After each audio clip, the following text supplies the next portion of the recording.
حضرت سیدنا محمد بن داؤد علیہ رحمہ فرماتے ہیں، میں نے حضرت سیدنا ابو سلیمان مغربی رحمۃ اللہ علیہ سے فرماتے ہوئے سنا کہ میں بڑا غریب تھا اور میں اپنا پیٹ پالنے کے لیے پہاڑ کے اوپر جاتا تھا لکڑیاں کاٹنے کے لیے، لکڑیاں کاٹ کر لاتا، انہیں بیچتا اور پھر میں کھانا خریدتا، کھاتا، اپنا پیٹ پالتا، اپنا گزارا کرتا اور اللہ کی عبادت میں مشغول ہو جاتا۔ اسی طریقے سے یہ کام کرتے رہے، جاتے تھے پہاڑ پر لکڑیاں کاٹتے تھے، لاتے تھے اور ان کو بیچتے تھے اور اپنا گزارا کیا کرتے تھے۔ میں نے حضرت حسن بصری رحمۃ اللہ علیہ اور حضرت مالک بن دینار رحمۃ اللہ علیہ کو دیکھا، میں نے ان سے ملاقات کی، میں نے انہیں اپنے حالات سے آگاہ کیا اور عرض کیا کہ ہمیں کوئی ایسا ذریعہ بتائیں، کوئی ایسا کام بتائیں کہ جس میں ہمیں رزق حلال مل سکے، ہم حلال رزق کما سکیں اور کسی کا احسان بھی ہم پر نہ ہو۔ تو ان لوگوں نے میرا ہاتھ پکڑ کے مجھے ایک جگہ پر لے گئے جہاں پر صرف حلال پرندے تھے۔ میں کیا کرتا تھا، وہاں پر رہتا تھا، ان حلال پرندوں کا شکار کیا کرتا تھا اور ان کو پکا کے کھا لیا کرتا تھا۔ اس طریقے سے میں رہتا رہا۔ ایک دن میں راستے سے گزر رہا تھا کہ میں نے دیکھا ایک نوجوان ہے جو مسافر ہے اور وہ جا رہا ہے، تو میں نے اسے دیکھ کے میرے ذہن میں یہ خیال آیا کہ میرے پاس اس ٹائم کے کچھ پیسے بچے ہوئے رکھے ہیں جب میں لکڑیاں بیچا کرتا تھا، پہاڑ سے لکڑیاں لا کے بیچ کے اور اپنا گزارا کیا کرتا تھا، تو کچھ پیسے بچے ہوئے رکھے تھے۔ تو سوچنے لگے کہ میں ایسا کیوں نہ کروں کہ میں اس کو اپنے پیسے دے دوں، میں تو یہاں پر شکار کر کے اپنا پیٹ بھر لیتا ہوں، کھانا پکاتا ہوں، کھا لیتا ہوں، لیکن یہ مسافر ہے، اس کو ضرورت پڑے گی، شہر میں داخل ہوگا تو کچھ لے کے کھا لے گا۔ میں نے جیب سے پیسے نکالے اور میں اس کی طرف چلا، اور جیسے ہی میں اسے پیسے دینے لگا نا تو اس کے لب ہلے، اور جیسے اس کے لب ہلے تو اڑوس پڑوس کی ساری زمین سونا بن گئی۔ میں نے دیکھا، میں حیرت زدہ ہو گیا، اور اتنی چمک رہی تھی وہ زمین، وہ سونا جو بن گئی تھی اتنی چمک رہی تھی، ایسا لگتا تھا میری آنکھوں کی روشنی ختم ہو جائے گی۔ اور ابھی یہی ماحول تھا کہ اتنے میں کیا دیکھتے ہیں، وہ مسافر وہاں سے آگے بڑھ گیا، چلا گیا۔ پھر میں واپس چلا آیا اور مسافر خانے میں آ گیا، ایک مسافر خانہ تھا، اس میں رہا کرتا تھا۔ اس میں آیا تو اسی طریقے سے میں روز شکار کرتا، کھاتا اور اللہ کی عبادت میں مشغول ہو جاتا۔ مسافر خانے میں اور بھی لوگ تھے، جب وہ لوگ دیکھتے تھے تو مجھے بڑا نیک سمجھنے لگے اور بہت میری عزت کرنے لگے۔ اب میں نے سوچا کہ یہ لوگ اتنی عزت کرتے ہیں میری اور مجھے اتنا نیک سمجھتے ہیں، تو کہیں ایسا نہ ہو کہ میرے اندر غرور آ جائے، میرے اندر تکبر آ جائے۔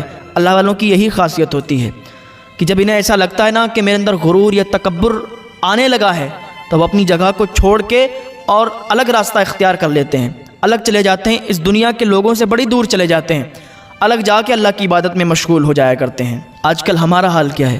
ہم یہ چاہتے نہیں ہیں کہ سامنے والا ایک اچھی پوسٹ پر چلا جائے، سامنے والا پیسے والا ہو جائے، عزت والا ہو جائے، شہرت والا ہو جائے۔ ہم نہیں چاہتے یہ، ہم چاہتے ہیں وہ سامنے والا ہے وہ پستی میں چلا جائے اور ہم جو ہے نا ہم بلندی پر چلے جائیں۔ ایسا نہیں ہوتا ہے۔ اللہ تعالیٰ جسے عزت دیتا ہے اسے عزت ملتی ہے، اور آپ جس کی عزت کرو گے تو آپ کو بھی عزت ملے گی، اور آپ کسی کو ذلیل کرو گے تو آپ ہی ذلیل ہوگے، وہ ذلیل نہیں ہوگا۔ ہاں، تو اپنے اندر سے یہ بات نکال دیں کہ میں اپنے اندر کی جو میں ہے وہ نکال دیں کہ میں بلند ہو جاؤں، سامنے والا نیچے آ جائے، گر جائے، پستی میں چلا جائے۔ کہ آپ تو یہ سوچیں کہ جو سامنے والا ہے اللہ تعالیٰ اسے عروج عطا فرما دے، اسے بلندی عطا فرما دے، اور اس کے صدقے میں اللہ ہمیں بھی بلندی عطا فرما دے، تو اللہ تعالیٰ آپ کو اس سے زیادہ بلند کر دے گا جس کے لیے آپ دعا کر رہے ہو۔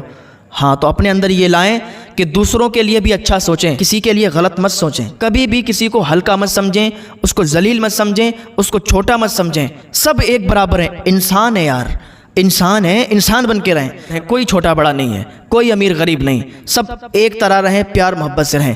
اللہ تعالیٰ ہم سب کو سلامت رکھے، اللہ تعالیٰ پیار محبت سے ہمیں رہنے کی توفیق عطا فرمائے۔ تو میں عرض کر رہا تھا، جب وہ مسافر خانے میں جاتے تو لوگ انہیں سلام کیا کرتے تھے، ان کی عزت کیا کرتے تھے، انہیں ایسا لگا کہ لوگ ہمیں اب بہت عزت دینے لگے ہیں، کہیں ایسا نہ ہو میرا نفس موٹا ہو جائے، مجھے غرور آ جائے، گھمنڈ ہو جائے، مجھے تکبر آ جائے۔ اور تکبر تو کسی کو نہیں آنا چاہیے، غرور گھمنڈ کسی کو نہیں آنا چاہیے۔ اللہ اس بیماری سے بچائے جو آج کل لوگوں کے درمیان حسد، جلن، غرور، گھمنڈ کی بیماری ہے۔ اللہ اس بیماری سے سب کو پاک کر دے، سب کو دور کر دے۔ ہاں، تو میں عرض کر رہا تھا وہ بزرگ وہاں سے نا واپس چلے گئے ایک دوسری جگہ پر، دوسری جگہ رہنے لگے اور اللہ تعالیٰ کی عبادت کرنے لگے۔ تو ایک دن بیٹھے ہوئے تھے تو اسی انسان کو دیکھ لیا جس انسان کو وہ کچھ پیسے دینے کے لیے جا رہے تھے۔ جیسے اس کو دیکھا تو اس کے قریب بڑھ گئے، اس کے قریب گئے، جانے کے بعد اس کو سلام کیا اور کہا حضور مجھے کچھ نصیحت فرما دیں، مجھے کچھ نصیحت فرما دیں۔ اس دن تو میں آپ کے پاس پیسے لایا تھا، آپ نے اپنے لب ہلائے تو ساری کی ساری زمین سونا بن گئی، آپ مجھے نصیحت فرمائیں، آپ ضرور اللہ کے نیک بنتے ہیں، آپ ضرور اللہ کے ولی ہیں۔ اس نے کہا اچھا ٹھیک ہے، بیٹھ جاؤ۔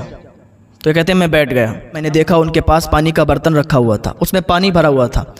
انہوں نے پانی کے برتن کو زمین میں پھینکا، برتن کا پانی زمین میں جیسے ہی گرا، زمین نے اس پانی کو چوس لیا، پانی ختم ہو گیا۔ اللہ کے ولی نے کہا دیکھو اس سے بڑی نصیحت میرے پاس اور کچھ بھی نہیں ہے۔ کہا میں سمجھا نہیں۔ اس اللہ کے نیک ولی نے کہا سنو، فضول گوئی نیکیوں کو اسی طریقے سے چوس لیتی ہے جیسے کہ اس پانی کو اس زمین نے چوس لیا، بس تم جاؤ اور تمہارے لیے اتنی ہی نصیحت کافی ہے۔ تو یہ اللہ والے ہوتے ہیں، ان کی ہر بات میں نصیحت ملتی ہے، اور نصیحت انسان کو کرتے رہنا چاہیے، ایک دوسرے کو نصیحت کرتے رہنا چاہیے، آپس میں نصیحت کرتے رہنا چاہیے، چاہے بڑا ہو چاہے چھوٹا ہو، جس کو جو بات معلوم ہونا وہ ایک دوسرے سے شیئر کر دیا کریں۔ نصیحت کی بات یاد آئی ہے، قرآن کریم میں اللہ تعالیٰ نے سورہ نمل کو نازل کیا۔ چیونٹیاں تھیں، آپس میں کئی چیونٹیاں تھیں، تو چیونٹیوں کی جو سردار تھی اس نے اپنی تمام چیونٹیوں سے نصیحت کی۔ کیا نصیحت کی سنیں۔ حضرت سلیمان علیہ السلام کا لشکر جا رہا تھا، چیونٹیوں نے دیکھا کہ حضرت سلیمان علیہ السلام کا لشکر آ رہا ہے، تو جو چیونٹیوں کی ملکہ تھی، جو چیونٹیوں کی سردارہ تھی، اس نے تمام چیونٹیوں کو اکٹھا کیا اور کہا سنو سلیمان کا لشکر آ رہا ہے، اپنے اپنے بلوں میں داخل ہو جاؤ، کہیں ایسا نہ ہو کہ ان کے لشکر کے پاؤں کے نیچے کچل دی جاؤ۔ تو یہ چیونٹی کی نصیحت ہے اپنی برادری والوں کے لیے۔ تو اللہ تعالیٰ کو اس چیونٹی کی نصیحت اتنی پسند آئی کہ اللہ نے قرآن کریم میں اس کا ذکر فرمایا ہے۔